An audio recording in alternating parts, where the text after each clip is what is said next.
राधे राधे भक्तों। एक छिपकली ने बताया है कि जो स्त्री अपने पति को वश में रखती है और जो पति अपनी पत्नी को दासी बनाकर रखता है, उनके साथ क्या होता है।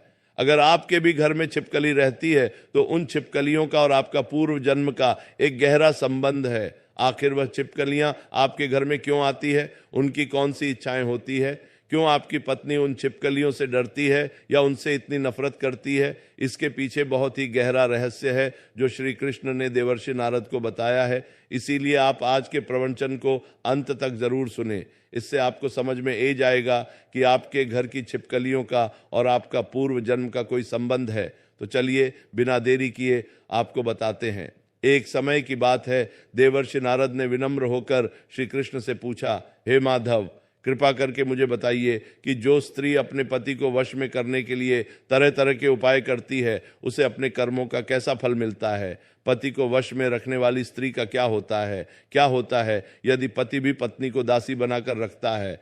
श्री कृष्ण ने नारद की जिज्ञासा पर मंद स्मित किया और बोले, नारद, तुम्हारा प्रश्न बहुत महत्वपूर्ण है। विवाह जैसे पवित्र बंधन में पति पत्नी एक दूसरे के पूरक होते हैं, किंतु यदि पत्नी अपने अहंकार या मोहवश पति को वश में करने का प्रयास करे तो परिणाम बहुत दुखद हो सकते हैं। यदि पति भी पत्नी को दासी बनाकर रखता है तो उसे भी इसका फल भोगना पड़ता है। इस विषय में एक प्राचीन इतिहास है जो आज मैं तुम्हें सुनाता हूं, तुम इसे ध्यान से सुनो। जो भी पति पत्नी इस कथा को ध्यान से पूरा सुनते हैं वे सदैव सुखी, सौभाग्यशाली और समृद्ध हो जाते हैं। भगवान श्री कृष्ण नारद को कथा सुनाने लगते हैं। हे देवर्षि, प्राचीन काल की बात है। उस समय रुक्मांगद नाम के एक पराक्रमी और धर्मपरायण राजा राज्य करते थे। राजा रुक्मांगद भगवान विष्णु के अनन्य भक्त थे और सदैव धर्म का पालन करते थे। उनकी पत्नी रानी मोहिनी अत्यंत रूपवती और सद्गुणों से संपन्न थी। राजा और रानी में गहरा प्रेम तथा आदर था। एक दिन राजा रुक्मांगद अपनी प्रिया रानी मोहिनी के साथ विहार करने निकले। उन्होंने मनोरम मंदराचल पर्वत पर घूमने जाने का निश्चय किया। दोनों राजसी अश्व पर सवार होकर पर्वत की ओर चल पड़े। वहां पहुंचकर राजा ने अपने घोड़े की लगाम खोल दी ताकि वह स्वतंत्र होकर हरी घास चर सके और वे दोनों थोड़ी देर पैदल प्राकृतिक सौंदर्य का आनंद लेने लगे। सुरम्य वादियों में वे कुछ समय तक सुकून भरे मन से घूमते रहे। पर्वत की हरी भरी घाटियां, पक्षियों का मधुर कलरव और मंद सुगंध पवन ने उनके हृदय को प्रसन्न कर दिया। समय का भान न रहा और संध्या होने को आई तो राजा रानी ने लौटने का विचार किया। वे उस स्थान की ओर वापस आने लगे जहां उनका घोड़ा चल रहा था। तभी राजा रुक्मांगद ने दूर से देखा कि उनका शक्तिशाली घोड़ा बड़ी बेचैनी से अपने अगले खुरों से जमीन खोद रहा है। घोड़े की टापें वज्र के समान कठोर थी और जोर जोर से भूमि पर चोट कर रही थी। ऐसा प्रतीत हुआ मानो घोड़ा धरती के भीतर कुछ तलाश कर रहा हो या किसी चीज से घबराकर भूमि पर प्रहार कर रहा हो। राजा चिंतित हो उठे और बोले, मोहिनी, देखो तो सही, हमारा अश्व इस तरह धरती क्यों खोद रहा है। अवश्य ही जमीन के नीचे कोई जीव फंसा होगा। रानी मोहिनी ने भी वह दृश्य देखा और घबरा गई। राजा रुक्मांगद तुरंत घोड़े की ओर तेजी से बढ़े और लगाम पकड़कर उसे शांत करने लगे। घोड़ा हिनहिनाकर पृथ्वी को कुरेदना बंद नहीं कर रहा था। राजा और रानी ने पास जाकर नजर डाली तो पाया कि घोड़े के खुर एक जीव को चोट पहुंचा रहे हैं। राजा और रानी के निकट पहुंचने तक घोड़े ने जमीन को काफी कुरेद डाला था। घोड़े के प्रहार से मिट्टी चारों ओर बिखर रही थी। उन्होंने देखा कि धरती की मिट्टी में से एक छोटी सी छिपकली घबराई हुई बाहर निकलने का प्रयास कर रही है। बेचारी छिपकली वहीं किसी बिल में रहती थी और घोड़े की टापों से उसका निवास स्थान उजड़ चुका था। वह जान बचाने को इधर उधर भाग रही थी। अभी वह छिपकली पूरी तरह बाहर निकल भी नहीं पाई थी कि घोड़े के एक तीखे और भारी प्रहार से उसका नन्हा सा शरीर बुरी तरह घायल हो गया। घोड़े के खुर के सीधे आघात से छिपकली लहूलुहान होकर जमीन पर गिर पड़ी और अचेत हो गई। उसका नाजुक शरीर दर्द से फट गया था। दयालु राजा रुक्मांगद ने यह हृदय विदारक दृश्य देखा तो उनका हृदय करुणा से भर उठा। एक क्षण पूर्व तक वे प्रसन्न चित्त थे, पर अब उनकी आंखों में उस निरीह प्राणी के लिए दया उमड़ आई। उन्होंने तुरंत घोड़े की लगाम खींचकर उसे रोका और तेजी से घायल छिपकली की ओर बढ़े। राजा ने वृक्ष से कुछ बड़े कोमल पत्ते तोड़े और सावधानी पूर्वक उन पत्तों की सहायता से छिपकली के चोटिल शरीर को घोड़े के खुर के नीचे से उठाया। छिपकली का शरीर निष्प्राण सा लग रहा था और वह मूर्छित अवस्था में थी। रानी मोहिनी भी राजा के साथ वहां पहुंच चुकी थी। राजा रुक्मांगद ने उसे अचेत पद्धी छिपकली को बड़े प्यार से घास फूस बिछी जमीन पर रखा। छिपकली की सांसों की डोर टूटने को थी। उसका नन्हा सा शरीर अभी भी कांप रहा था। वह जीवित तो थी पर तीव्र पीड़ा के कारण बेहोश हो चुकी थी। राजा ने चिंतित होकर रानी से कहा, सुंदरी, तुरंत स्वच्छ और शीतल जल ले आओ। यह नन्ही छिपकली हमारे घोड़े के नीचे दबकर मूर्छित हो गई है। इसे जल्दी जल से सींचना होगा, तभी वह बच पाएगी। स्वामी की आज्ञा पाते ही रानी मोहिनी तुरंत पास ही के झरने की ओर भागी। कुछ ही पलों में वे अपने हाथों में शीतल निर्मल जल भरकर लौट आई। राजा ने झुककर अपने हाथों से वह ठंडा पानी छिपकली के शरीर पर धीरे धीरे छिदकना शुरू किया। शीतल जल की बूंदें गिरते ही मानो चमत्कार हुआ। बेहोशी के अंधेरे में डूबी उस छिपकली के शरीर में धीरे धीरे हरकत होने लगी। थोड़ी देर तक राजा उसे जल से सींचते रहे और मोहिनी पास खड़ी आशा भरी दृष्टि से यह दृश्य देखती रही। अंततः शीतल जल के अभिषेक से छिपकली ने आंखें खोल दी। उसकी मूर्छा टूटी और चेतना लौट आई। घायल होने के कारण उसके शरीर में अत्यंत पीड़ा थी, फिर भी उसने करवट लेकर अपनी नन्ही आंखों से राजा को देखा। राजा रुक्मांगद ने राहत की सांस ली और कोमल स्वर में बोले, भगवान का शुक्र है, यह चेतना में आ गई है। रानी मोहिनी ने भी संतोष व्यक्त किया, हाँ स्वामी, ठंडे पानी से इसे सचेत होते देर नहीं लगी। आपने बिल्कुल ठीक समय पर इसे बचा लिया। छिपकली कुछ क्षण तक दर्द से करवट बदलती रही, फिर उसने मानो साहस जुटाकर अपनी आंखें पूरी तरह खोली। सामने राज दंपत्ति को खड़े देख वह समझ गई कि इन्हीं के प्रयास से उसकी जान बची है। उस निरीह जीव ने कृतज्ञता भरी दृष्टि से राजा रुक्मांगद की ओर देखा। राजा ने दयालु मुस्कान के साथ उसके सर पर हल्का सा स्पर्श किया, मानो आश्वासन दे रहे हों कि अब वह सुरक्षित है। तभी एक अद्भुत घटना घटी। जमीन पर पड़ी वह साधारण सी छिपकली सहसा मानवीय शब्दों में बोलने लगी। दुर्बल और कांपती आवाज में उसने राजा को संबोधित किया, महाबाहु रुक्मांगद, महाराज, आपने मुझ पर जो अनुग्रह किया है उसके लिए मैं हृदय से आभारी हूँ। आप जैसे पुण्यवान राजा के सानिध्य में आने से मुझे अब सब कुछ ज्ञात हो गया है। यह सुनकर राजा और रानी दोनों आश्चर्य में पड़ गए। अरे यह क्या? यह छिपकली तो मनुष्य की वाणी में बात कर रही है। राजा ने हाथ जोड़कर उस छिपकली से पूछा, हे देवी, आप कौन हो और आपकी ऐसी दशा किस कारण से हुई है, और आप मनुष्य के वाणी में बात कैसे कर पा रही है? कृपया मुझे अपना वृत्तांत विस्तार से सुनाओ ताकि मैं आपकी सहायता कर सकूं। तब वह छिपकली बोलने लगी, हे राजन, कृपया मेरी बात सुने। मैं कोई साधारण छिपकली नहीं हूं, बल्कि अपने पूर्व जन्म के कर्म फल भोग रही एक पापिनी आत्मा हूं। अगर आपकी कृपा ना होती तो आज मेरा जीवन समाप्त हो जाता। आज जब आपके जैसे भगवान विष्णु के परम भक्त का सानिध्य मुझे प्राप्त हुआ तो मुझे मनुष्य की तरह वाणी प्राप्त हो गई और मुझे मेरे पूर्व जन्म के सभी कर्म भी याद आ गए हैं।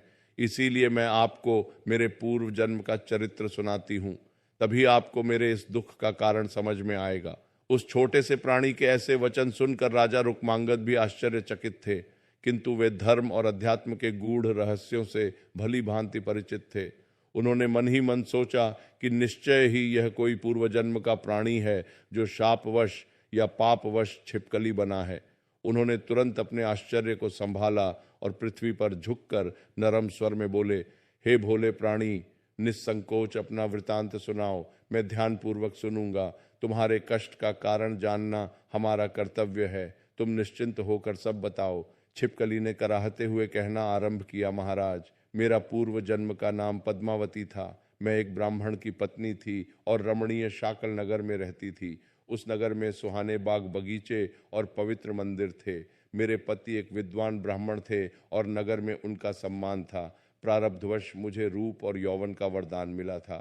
मैं देखने में सुंदर थी, युवा थी, गृह कार्य निपुणता से करती थी। मैंने मन, वचन और कर्म से अपने पति की सेवा करने में कभी कमी नहीं रखी। फिर भी प्रभु, दुर्भाग्य से मैं अपने स्वामी की प्रिय नहीं बन सकी। मेरे पति न जाने किस कारण मुझसे हमेशा रुष्ट रहते थे। मैं जितना अधिक उन्हें प्रसन्न करने का प्रयास करती, उतना ही वह मुझसे दूर होते गए।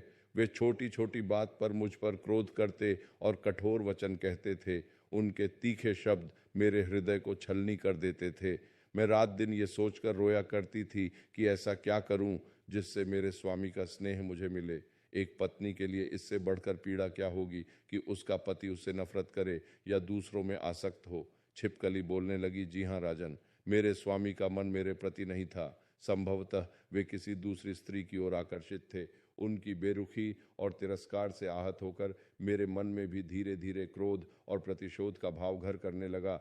जिनसे हम प्रेम करते हैं, यदि वे हमें तिरस्कृत करें तो प्रेम का स्थान कभी कभी रोष ले लेता है। मेरे साथ भी ऐसा ही हुआ। मैं अंदर ही अंदर ग्लानि और रोष में जल रही थी। आखिर एक दिन क्रोध और दुख में भरकर मैंने निश्चय किया कि अब अपने पति को किसी भी तरह अपने वश में करके रहूंगी। मैं उन्हें दिखा देना चाहती थी कि मेरी उपेक्षा करना उन्हें महंगा पड़ेगा। मेरे मन में एक दुराव उभर आया था कि चाहे जैसे भी हो, मुझे अपने पति के हृदय पर अधिकार प्राप्त करना है, भले ही उसके लिए किसी भी उपाय का सहारा लेना पड़े। उस समय दुख और क्रोध ने मेरे विवेक पर पर्दा डाल दिया था। मैं अपने कर्तव्य पथ से भटक रही थी। यह मुझे तब समझ नहीं आया। मेरे मन में बस एक ही धुन सवार थी, मुझे अपने पति को वश में करना है, चाहे इसके लिए मुझे किसी तांत्रिक उपाय का ही सहारा क्यों न लेना पड़े। छिपकली रूपी उस स्त्री की आत्मा ने गहरी सांस ली और फिर बोली, महाराज, अपने विक्षुब्ध हृदय की आग लिए मैं समाधान ढूंढने घर से निकली। मैंने सुना था कि हमारे नगर की कुछ अन्य स्त्रियों ने भी अपने जीवन में ऐसे दुहक झेले थे, लेकिन बाद में उन्होंने कुछ उपाय करके अपने पतियों को फिर से वश में कर लिया था। मैंने निश्चय किया कि पहले मैं उन्हीं स्त्रियों से सलाह लूंगी जो अपने पतियों द्वारा त्यागी या सताई गई थीं और जिन्होंने अंततः उन्हें पुनः अपने वश में कर लिया था। मैंने नगर की कुछ बड़ी बूढ़ी स्त्रियों से संपर्क किया जिनकी कीर्ति ऐसी थी कि उन्होंने वशीकरण द्वारा अपने बिछुड़े पतियों को वापस पा लिया था। उन स्त्रियों ने मेरे दुख की गाथा सुनी। वे भी कभी मेरे जैसी ही पीड़ित रही थीं, इसलिए मेरी व्यथा समझ सकती थी। मेरे आंसू और क्रोध से भरे शब्द सुनकर उन्होंने मुझे दिलासा दिया। उनकी आंखों में एक अजीब सी चमक थी, मानो वे कोई गहरा रहस्य जानती हों। उनमें से एक ने मुझसे कहा, बेटी, तेरे पति अवश्य तेरे वश में हो जाएंगे। हमने भी अपने जीवन में यही पीड़ा झेली है और एक उपाय से हमें सफलता मिली। मैंने उत्सुकता से पूछा, माता, कृपया बताइए उस उपाय के बारे में। मैं कोई भी कीमत चुकाने को तैयार हूं जिससे मेरे पति का हृदय बदल जाए। दूसरी स्त्री बोली, यहाँ हमारे नगर से कुछ दूर एक सिद्ध साध्वी रहती हैं। वे एक सन्यासिनी है। तंत्र मंत्र और औषधियों में उन्हें बद्धी सिद्धि प्राप्त है। हम सबके पतियों को उन्होंने ही अपनी दी हुई औषधि और मंत्रों के प्रताप से वश में कर दिया। तुम्हारे लिए भी वही एक उपाय है। तुम उस सन्यासिनी के पास जाओ, वे तुम पर अवश्य दया करके मदद करेंगी। उन स्त्रियों की बात सुनकर मेरे मन में आशा जगी। मुझे लगा मानो अंधेरे में एक रास्ता मिल गया हो। मैंने तुरंत निर्णय लिया कि मैं उस सन्यासिनी के पास जाऊंगी। उन औरतों ने मुझे सन्यासिनी का ठिकाना समझा दिया। वे नगर के बाहर एक घने वन में एक छोटी कुटिया में रहती थीं। अगले ही दिन प्रातः मैं बिना विलंब किए उस वन की ओर चल पड़ी। कुछ दूर पैदल चलने के बाद मुझे पेड़ों के बीच हवा में धुएं और अगरबत्ती की सुगंध महसूस होने लगी। पास जाने पर एक छोटी सी कुटिया दिखी जिसके अंदर से धुआं उठ रहा था। मेरा हृदय जोर जोर से धड़कने लगा, लेकिन अपने लक्ष्य को ध्यान में रख मैंने हिम्मत जुटाई और भीतर प्रवेश किया। अंदर धुंधलका सा था। अगरबत्ती की महक फैली थी और एक दीपक टिमटिमा रहा था। कोने में राख से ढकी एक धूनी जल रही थी। वहीं एक कृशकाय वृद्ध सन्यासिनी आंखें मूंदे बैठी थी। उनकी जटाजूट बिखरी थी और शरीर पर भस्म लगाए वे बड़ी डरावनी प्रतीत हो रही थी। मेरे कदमों की आहट सुनकर उन्होंने धीरे से आंखें खोली। उनकी आंखों की चमक असामान्य थी। मैंने हाथ जोड़कर कांपते स्वर में उन्हें प्रणाम किया और अपना परिचय देते हुए आने का प्रयोजन बताया। ब्लीडिंग विनीत स्वर में मैंने कहा, माताजी, मेरा वैवाहिक जीवन संकट में है। मेरे पति मुझसे घृणा करते हैं और संभवतः किसी अन्य स्त्री में आसक्त हैं। मैं उनके प्रेम के लिए व्याकुल हूं और उन्हें अपने वश में करना चाहती हूं। कृपा करके मेरी सहायता करें। सुना है आप शक्तिशाली औषधियां एवं मंत्र जानती हैं जिससे पति का हृदय परिवर्तन हो जाता है। मेरी बात सुनकर उस तपस्विनी के होठों पर एक हल्की मुस्कान आई। उन्होंने भरी आवाज में उत्तर दिया, बेटी, तुम्हारा दुख समझ सकती हूँ। पति का विचलित होना स्त्री के लिए भारी कष्टदायक है। मैंने कई बहनों की सहायता की है। ईश्वर ने चाहा तो तुम्हारी भी सहायता होगी। फिर वे उठकर कुटिया के एक कोने में गईं और एक छोटी मंजूषा संदूकची से 2 चीजें निकाली। लौटकर उन्होंने मेरे हाथ में एक छोटी पुड़िया और लाल धागे का बंधा हुआ एक रक्षा सूत्र रखा। उन्होंने समझाया, इस पुड़िया में एक विशेष चूर्ण है। इसे आज रात्रि प्रदोष काल में जब संध्या ढल रही हो 1 गिलास दूध में घोलकर अपने पति को पिला देना। यह चूर्ण ग्रहण करते ही तुम्हारे पति के हृदय में तुम्हारे प्रति आकर्षण जाग जाएगा और वे किसी अन्य स्त्री की ओर देखने का साहस नहीं करेंगे। साथ ही इस रक्षा सूत्र को मंत्र सिद्ध किया गया है, इसे उसी समय अपने पति के गले में बांध देना। इसके प्रभाव से तुम्हारे पति का मन भटक नहीं पाएगा और वह तुम्हारी बातों को मानेगा। मैंने सन्यासिनी माताजी के चरण छुए और फूट फूट कर उनका आभार व्यक्त करने लगी। उन्होंने कहा, अब विलंब मत करो, शीघ्र जाओ, परमात्मा तुम्हारे पति पर दया करें। मैं उज्ज्वल आशा लिए वह चूर्ण और रक्षा सूत्र लेकर घर लौटी। उस समय मेरे हृदय में एक अजीब सी संतुष्टि थी कि अब मेरे दुखों का अंत होने वाला है। मुझे पूरा यकीन था कि अब मेरे पति मेरे चरणों में होंगे और मेरा जीवन सुखी हो जाएगा। छिपकली रूपी पद्मावती की आवाज भर्राने लगी थी, मानो उस पाप की स्मृति मात्र से वह कांप उठी हो। फिर भी उसने अपनी करुण कथा जारी। राखी राजन, उस दिन मैंने बड़े धैर्य से संध्या होने की प्रतीक्षा की। मेरा हृदय जोर से धड़क रहा था। उत्सुकता, भय और क्रोध सभी मिलकर एक तूफान सा मचा रहे थे। भीतर प्रदोष काल का समय आते ही मैंने रसोई में गाय के दूध का एक प्याला गर्म किया। हाथ कांप रहे थे, पर मैं संकल्प ले चुकी थी। मैंने धीरे से वह चूर्ण दूध में मिला दिया। दूध में मिलाते ही वह चूर्ण घुलकर अदृश्य हो गया, मानो उसमें कुछ था ही नहीं। लेकिन मेरे मन में उसकी शक्ति को लेकर कोई संदेह नहीं था। उस शाम मेरे पति जब घर लौटे तो वे कुछ थके थके से और चिंताग्रस्त लग रहे थे। शायद वे किसी चिंता में डूबे थे। मैं रोज की भांति उनके लिए भोजन परोसने आई, लेकिन उस दिन मेरे मन में गुप्त उत्साह था कि अब मेरे दुखों का अंत निकट है। मैंने बड़े प्रेम से उन्हें भोजन परोसा और अंत में वह दूध का प्याला उनके सामने रख दिया। संध्या का धुंधलका चारों ओर फैल चुका था। पास ही एक दीपक जल रहा था जिसकी लौ स्थिर थी। मैंने आग्रहपूर्वक कहा, स्वामी, यह दूध पी लीजिए। आज विशेष रूप से आपके लिए केसर डालकर दूध गर्म किया है। शायद मेरा इतना मधुर और आदरपूर्ण व्यवहार उन्हें आश्चर्य में डाल रहा था, पर वे मना न कर सके। उन्होंने कटोरा उठा लिया और कुछ ही घूंट में सारा दूध पी गए। दूध पीते ही कुछ क्षणों में उस चूर्ण का प्रभाव प्रकट होने लगा। मेरे पति के चेहरे का रंग अचानक फीका पड़ने लगा। पहले तो उन्हें हल्की खांसी उठी, फिर माथे पर पसीने की बूंदें चमक आई। मैं मन ही मन घबरा उठी। यह कैसा बदलाव शुरू हो गया। वे उठकर खड़े होना चाह रहे थे, पर तुरंत लड़खड़ाकर वापस आसन पर गिर पड़े। उनकी आंखों में असहनीय पीड़ा झलकने लगी। मैं घबराकर उनके पास आई और चिंतित स्वर में पूछा, स्वामी, क्या हुआ? अचानक आपकी तबीयत कैसी हो गई? मन में भय था, पर एक कोने में शैतानी संतोष भी था कि मेरे प्रयास का असर शुरू हो चुका है। मेरे पति ने कराहते हुए पेट पकड़ लिया। उन्हें पेट में तीव्र दर्द उठा और वे वहीं भूमि पर लेट गए। उनकी सांस धौंकनी की तरह चलने लगी और चेहरा पीला पड़ गया। ऊपर से मैं व्याकुलता का अभिनय कर रही थी, पर भीतर मेरे अहंकार को तुष्टि मिल रही थी कि जितना अपमान मैंने सहा था उसकी सजा उन्हें मिल रही है। पर महाराज, कुछ ही देर में स्थिति मेरे नियंत्रण से बाहर होती दिखी। उनके पूरे शरीर में अजीब सी जड़ता छा गई।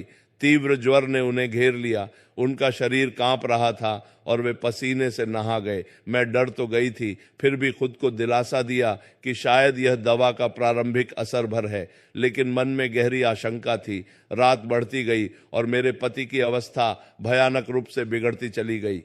वे तड़प तड़प कर कभी बिस्तर पर गिरते तो कभी दर्द से भूमि पर लौटते। उनकी हालत देख मेरा कलेजा कांप उठा। यह तो मैंने सोचा ही ना था कि वशीकरण का परिणाम इतना भयानक होगा। मैं बुरी तरह घबरा गई थी। मेरे पति को जैसी पीड़ा हो रही थी उसे देखकर पत्थर दिल भी पिघल जाता। मैं जल्दी से उन्हें संभल कर किसी तरह बिस्तर पर लिटा आई। उनकी आंखें पीड़ा से लाल हो चुकी थीं और शरीर तपकर अंगारा बना हुआ था। 1-2 दिन के भीतर ही उनकी सेहत बुरी तरह गिर गई। तेजस्वी देह खोखली होती चली गई। उनका चेहरा सूख कर पीला और आंखें भीतर धंस गई। राजन, उस अभागे चूर्ण के दुष्प्रभाव से मेरे स्वामी को क्षय रोग हो गया था। वे दिन ब दिन क्षीण होते गए। उनके गुप्त अंग में एक भयानक घाव हो गया था जिसमें संक्रमण फैल गया और कीड़े पड़ गए थे। यह अत्यंत भयावह दृश्य था। मैंने अपने क्रोध में जो रास्ता चुना था वह आग बनकर सब कुछ भस्म करने को उद्यत था। मेरे पति जीवन और मृत्यु के बीच झूल रहे थे। मेरा गर्व अब डर और पछतावे में बदलने लगा था। मैं मन ही मन भगवान से प्रार्थना करने लगी कि किसी तरह मेरे पति ठीक हो जाए। मुझे अब अपनी भयंकर भूल का एहसास होने लगा था। मेरे पति बिस्तर पर पड़े पड़े निरंतर कराहते और आहें भरते रहते। कभी कभी वे दर्द के मारे चीख उठते और फिर बेबस होकर मुझे पुकारने लगते, सुंदरी, ओ सुंदरी, मुझे बचा लो, मैं तुम्हारा दोषी हूँ, मैंने तुम्हारा दिल दुखाया, लेकिन अब मुझ पर दया करो, मैं तुम्हारा दास हूँ, तुम्हारी शरण में हूँ, अब कभी किसी पराई स्त्री के पास नहीं जाऊंगा, कभी तुम्हें छोड़कर नहीं जाऊंगा, बस मुझे इस पीड़ा से मुक्ति दिला दो। उनकी ऐसी करुण वाणी सुनकर मेरा हृदय फटने लगा। जिन कठोर शब्दों ने कभी मेरे हृदय को छलनी किया था, आज वही मेरे चरणों में पड़कर गिड़गिड़ा रहे थे। मेरे स्वामी मेरे पांव पकड़कर रो रहे थे। वह दृश्य देखकर मेरे अंदर मानो कुछ टूट गया। बदले की आग जाने कब की बुझ चुकी थी।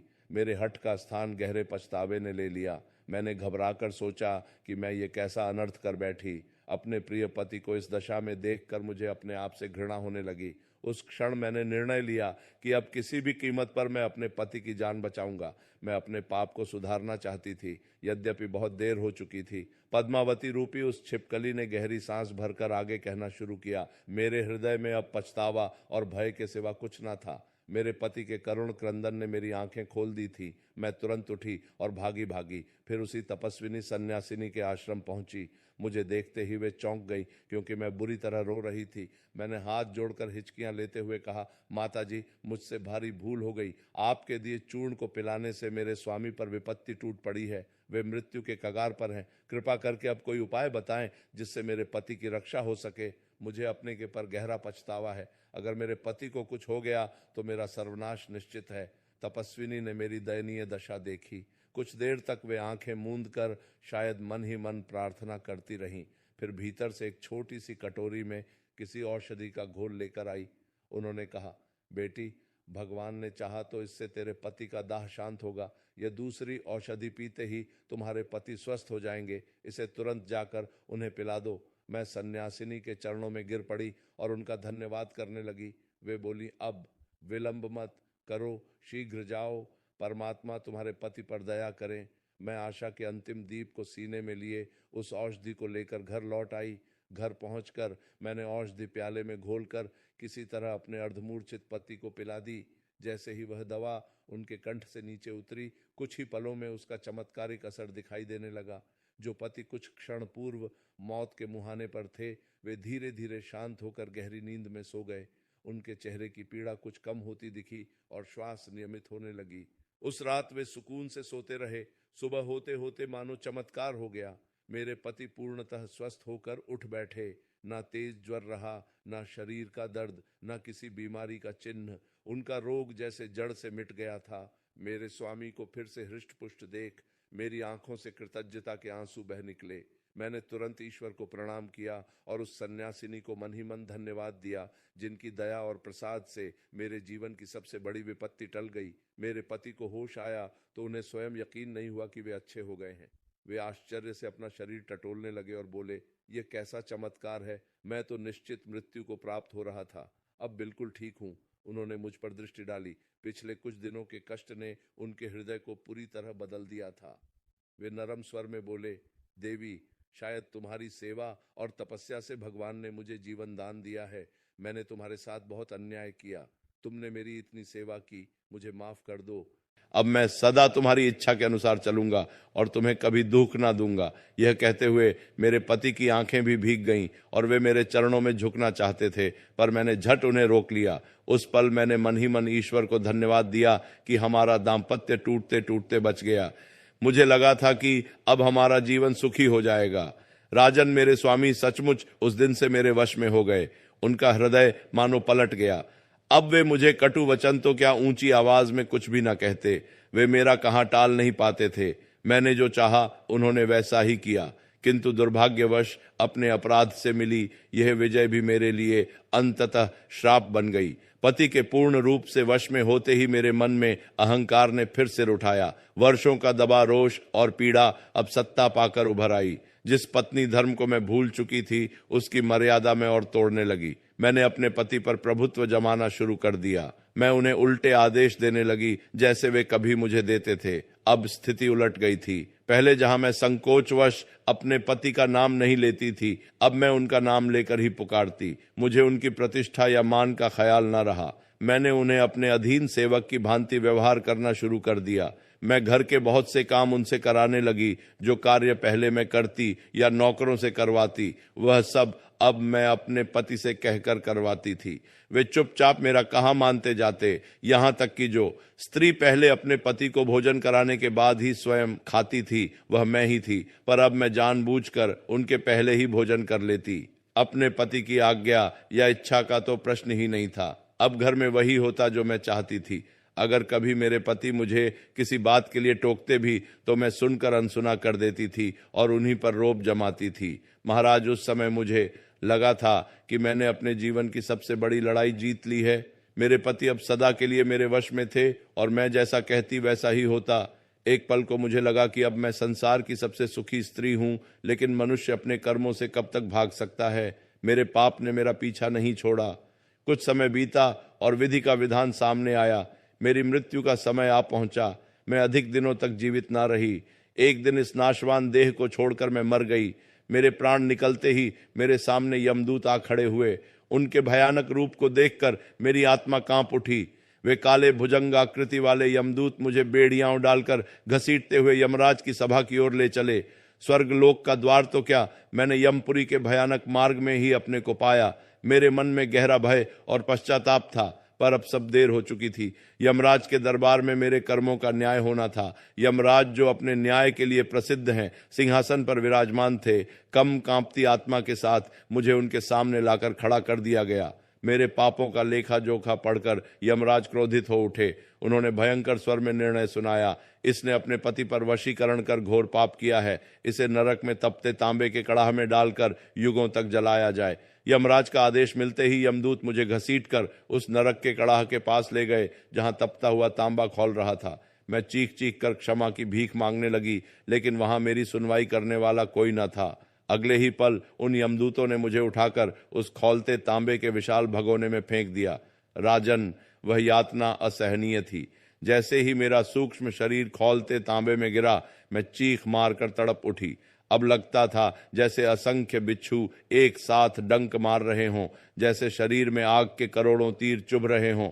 मैं अगणित वर्षों तक उसी यातना को भोगती रही। मेरा चीखना, चिल्लाना, रोना, विलाप सब व्यर्थ था। वहां मेरी सुनने वाला कोई न था। मेरे पाप मुझे भस्म करते रहे। मुझे तांबे के उस उबलते कड़ाह में लगातार 15 युगों तक जलाया गया।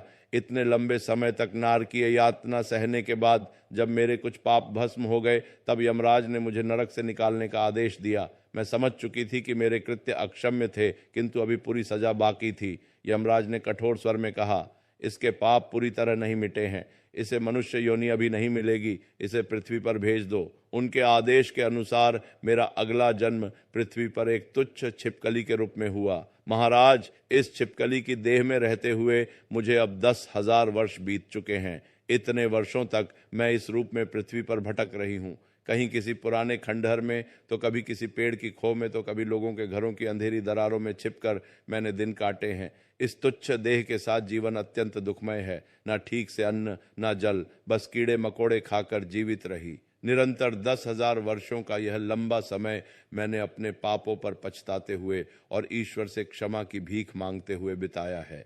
हर दिन मैंने आस लगा कर रखी कि कब मेरा यह श्रापित जीवन समाप्त होगा और मुझे मुक्ति मिलेगी। न जाने कितनी बार प्रार्थना की कि कोई महापुरुष मुझ में पर दया करे और मेरा उद्धार कर दे। इतना कहकर उस छिपकली रूपी स्त्री ने राजा की ओर देखते हुए अपना निष्कर्ष और विनती प्रकट की। भोपाल, यह था मेरे पाप का प्रसंग। मेरी कथा सभी स्त्रियों के लिए एक चेतावनी है। यदि कोई दूसरी युवती भी अपने पति को वश में करने का दुस्साहस करती है, चाहे वह वशीकरण मंत्र द्वारा हो या पति का अपमान करके हो, तो उसके सारे पुण्य नष्ट हो जाते हैं। ऐसी दुराचारिणी स्त्री को भी मेरे समान ही कठोर दंड मिलता है। उसे मरने के बाद तपते तांबे के बड़े कड़ाहों में जलाया जाता है और असहनीय यंत्रणाएं झेलनी पड़ती हैं। महाराज रुकमांगद, आज मैं बड़ी आशा लेकर आपकी शरण में आई हूँ। आप परम धर्मात्मा हैं। यदि आप मुझ पर कृपा ना करेंगे तो मेरा उद्धार असंभव है। मैं फिर से पाप के कुएं में गिर जाऊंगी। कृपया मुझ पर दया करें। हे महिपाल, आपने स्वयं वह पुण्य संचय किया है। आप तो इस पृथ्वी पर धर्म के साक्षात स्वरूप हैं और आपने अपने सत्कर्मों द्वारा यमराज के मार्ग को भी विध्वंस कर रखा है। अब दया करके उस पुण्य में से थोड़ा अंश मुझे दान कर दीजिए, ताकि मैं इस घोर छिपकली की योनि से छुटकारा पा जाऊं। आपके चरणों में पड़ी यह दुखिया आपसे जीवन की भीख मांग रही है। मेरे स्वामी तो पिछले जन्म में मुझसे रुष्ट थे, पर अब आप जैसे दयालु स्वामी का मुझे सहारा मिला है। कृपा करके मुझे इस नारकीय दुर्दशा से मुक्त कीजिए। हे नारद। यह कहकर छिपकली रूपी स्त्री राजा के चरणों के निकट आकर बिलख बिलख कर रोने लगी। उसकी आवाज, आंसुओं और दर्द भरी विनती ने वहां का वातावरण अत्यंत मार्मिक कर दिया। राजा रुक्मांगद और रानी मोहिनी ने उसकी पुकार सुनी। कुछ देर तक वहां स्तब्धता छाई रही। केवल उस स्त्री के सिसकने और झींगुरों की आवाज पर्वत की निस्तब्धता में सुनाई दे रही थी। छिपकली द्वारा सुनाई गई इस हृदय विदारक कथा को राजा रुक्मांगद और रानी मोहिनी ने बड़े ध्यान से सुना। कथा समाप्त होते होते रानी मोहिनी के मुख पर एक अजीब सी गंभीरता छा गई थी। उन्होंने उस रोती हुई छिपकली की ओर देखा, फिर राजा की ओर देखते हुए कहा, स्वामी, मनुष्य अपने ही किए हुए कर्मों का सुख दुख रूपी फल भोगता है। इस स्त्री ने अपने पति के प्रति दुष्ट भाव रखकर छल और तंत्र का सहारा लिया। परिणाम स्वरूप यह नरक भोग रही है। इसमें आश्चर्य कैसा? इसे तो अपने कर्मों का दंड मिला है। मुझे लगता है इस पापिनी से दूर रहना ही उचित है। रानी के वचन सुनकर राजा रुक्मांगद गंभीर स्वर में बोले, मोहिनी, तुम्हारे मुख से ऐसी निर्मम बातें शोभा नहीं देती। सुमुखी सज्जन और साधु पुरुषों का आचरण ऐसा नहीं होता। सच्चे धर्मात्मा वही हैं जो दूसरों के कष्ट को अपना कष्ट समझते हैं और यथाशक्ति उसका निवारण करते हैं। जो पापी और निर्दयी होते हैं वही केवल अपने सुख की चिंता करते हैं। फिर हम क्यों ना इस दुखी नारी की सहायता करें? यह अपने पाप का फल भोग रही है, पर क्या हम अपने पुण्य से इसे उबार नहीं सकते?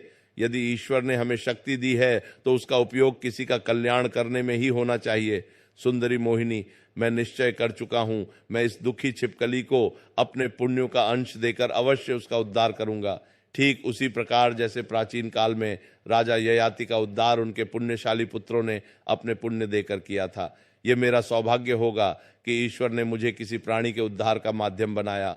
राजा रुक्मांगद ने यह कहकर आंखें मूंद लीं और मन ही मन भगवान विष्णु का स्मरण करते हुए अपनी बाहें आगे फैला दी।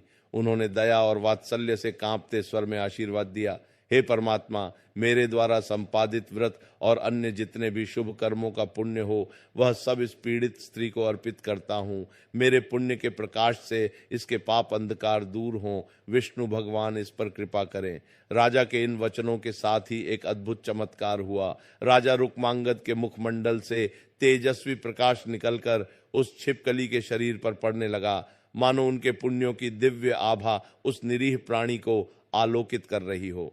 कुछ ही क्षणों में वह प्रकाश प्रखर होता गया और छिपकली का क्षत विक्षत छोटा शरीर उसमें लुप्त सा होने लगा।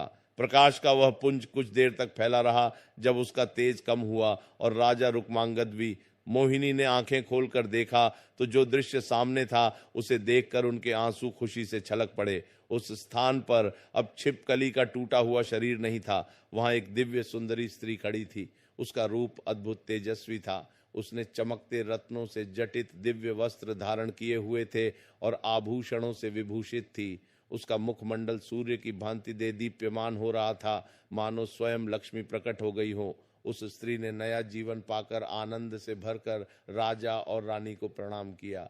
उसकी आंखों में कृतज्ञता के आंसू थे, पर चेहरे पर असीम शांति और प्रसन्नता। उसने विनम्र स्वर में कहा, हे राजन, आपने मुझ पर अपरंपार कृपा की है। आपका यह उपकार मैं कभी नहीं भूलूंगी। परमात्मा आपको चिरायु और अपार यश प्रदान करें।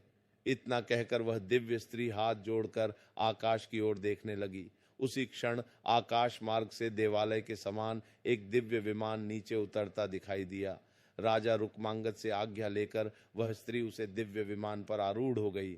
अगले ही पल देवताओं के मधुर गान के बीच वह विमान आकाश की ओर उड़ चला और वह स्त्री वैष्णवों के परम धाम वैकुंठ को जाती हुई दृष्टि से ओझल हो गई। इस प्रकार राजा रुक्मांगद ने अपने त्याग और धर्म पालन से एक पीड़िता का उद्धार किया। इसके बाद राजा और रानी अपने घोड़े पर सवार होकर शांत मन से अपने राज्य की ओर लौट चले। श्री कृष्ण ने कथा समाप्त कर विराम लिया।